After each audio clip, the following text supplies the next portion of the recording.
नमस्कार, इन खबर में आपका स्वागत है। मैं विद्याशंकर तिवारी हूँ। निर्भया के दोषियों का क्या होगा?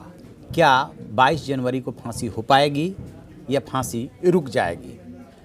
क्या निर्भया के माता पिता के आंसुओं पे, भावनाओं पे कानून भारी पड़ेगा? तो इसके बारे में मैं आपको बताऊंगा कि ऐसा ही कुछ होने जा रहा है। फिलहाल पटियाला हाउस कोर्ट में बहस चल रही है, जहां पे निर्भया के पेरेंट्स भी हैं, उनकी तरफ से भी वकील है, और वृंदा ग्रोवर जो हैं वो पैरवी कर रही हैं मुकेश की। 4 दोषियों में से एक है मुकेश, जो कि हाई कोर्ट में गया था और हाई कोर्ट ने ये कह दिया कि आपको यदि कोई रिलीफ लेना है तो आप लोअर कोर्ट, यानी जहाँ से ये डेथ वारंट मिला है वहाँ जाइए, या सुप्रीम कोर्ट।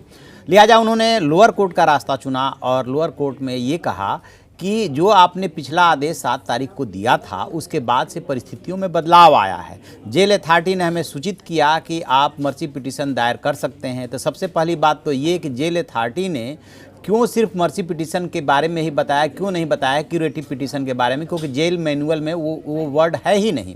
लिहाजा उसको अधूरी जानकारी दी गई। इसके बावजूद उसने सबसे पहले क्यूरेटिव पिटीशन आजमाया और अब उसने जो है राष्ट्रपति के पास मर्सी पिटीशन डाल रखा है।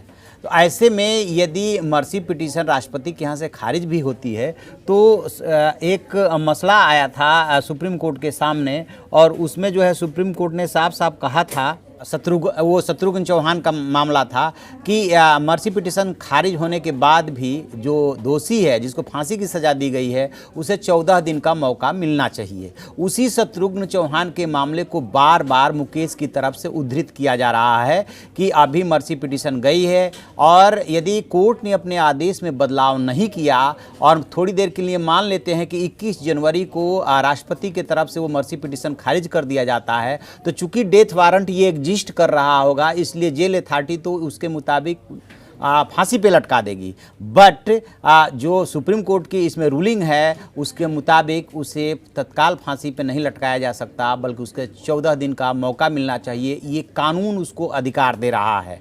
अब कोर्ट जो है इस पे बहस दोनों तरफ से सुन रहा है कि क्या किया जाना चाहिए, क्या नहीं किया जाना चाहिए। इसी बीच में निर्भया के पेरेंट्स और उनके वकील ने इंटरफेयर करने की कोशिश की, अपनी बात कहने की कोशिश की कि क्या सारे नियम कानून दोषियों के ही फेवर में हैं, हमारे लिए कोई नियम कानून नहीं है, हम पीड़िता हैं, हम 7 साल से चक्कर लगा रहे हैं।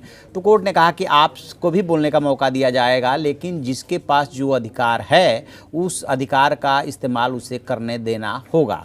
तो उनको करने दिया जा रहा है। तो इस तरीके से रूल ऑफ लॉ की भी बात मुकेश के वकील ने उठाया है, और भी बहुत सारी बातें अपने बहस में कोर्ट से कहा है। 2 मांग कर रहे हैं कि डेथ वारंट पे रोक लगाई जाए और जो है डेथ वारंट को रद्द किया जाए। इस पे अभी तक बातचीत चल रही है। अब देखते हैं कि अल्टीमेटली क्या डिसाइड होता है। वैसे तो जिस तरीके से कल हाई कोर्ट ने बोला और अभी जो कुछ भी डेवलपमेंट आ रहा है, उसके मुताबिक डेथ वारंट पे रोक लग सकती है, क्योंकि मर्सी पिटीशन अभी पेंडिंग है। दिल्ली सरकार की तरफ से ये बात आ रही है कि उसको रिकमेंड करके, यानी कि मर्सी पिटीशन को खारिज करके उसने गृह मंत्रालय को भेज दिया है। एलजी से होते हुए गृह मंत्रालय को पहुंच गया है। गृह मंत्रालय भी उसे खारिज करके राष्ट्रपति को भेज सकता है। राष्ट्रपति तत्काल डिसीजन भी ले सकते हैं। लेकिन ये जो 14 दिन वाली बात आ रही है, उस 14 दिन वाली बात में दम है। एक बात कि टाइम देना पड़ेगा, दूसरी बात कि 4 दोषी हैं। 4 दोषी में से एक दोषी ने अपनी मर्सी पिटीशन के राइट को आजमाया है, 3 दोषी अभी और आजमाते हैं।